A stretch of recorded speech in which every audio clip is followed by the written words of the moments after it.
ఆంధ్రప్రదేశ్లో పెన్షన్లు అప్లికేషన్ చేసుకోవడానికి ఒంటరి మహిళలు వితంతువులు అని మళ్ళీ ప్రతి వీడియోలో చెప్తుంటారు కదా. మరి ఒంటరి మహిళలు వితంతువులు ఒక్కటే కదా అని చాలామంది నాకు కామెంట్ పెట్టారండి. మీకు ఇక్కడ క్లారిటీ ఇస్తాను. ఒంటరి మహిళలు వేరు, వితంతువులు వేరు. వితంతువులు అంటే భర్త చనిపోయిన వాళ్ళని వితంతువులు అంటారు. ఒంటరి మహిళలు ఎవరు అంటే ఇక్కడ పెళ్ళైన తర్వాత భర్త దగ్గర డివోర్స్ తీసుకున్న వాళ్ళు, అంటే విడాకులు తీసుకున్న వాళ్ళు ఒంటరి మహిళల కింద వస్తారు.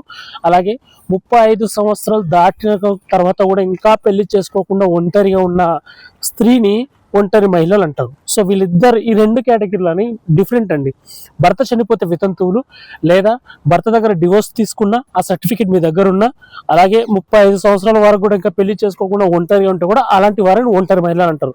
సో వితంతువులు ఒంటరి మహిళలు వేరు వేరు, ఇద్దరు ఒకటే కాదండి. ఇది గుర్తుపెట్టుకోవాలి మీరు. తెలంగాణ అయినా సరే, ఆంధ్రప్రదేశ్ అయినా సరే. ఇలాంటి మరిన్ని అప్డేట్స్ కోసం తప్పకుండా మన ఛానల్ లైక్ చేయండి, అలాగే సబ్స్క్రైబ్ చేసి పక్కన బెల్ ఐకాన్ ఆన్లో పెట్టుకోండి.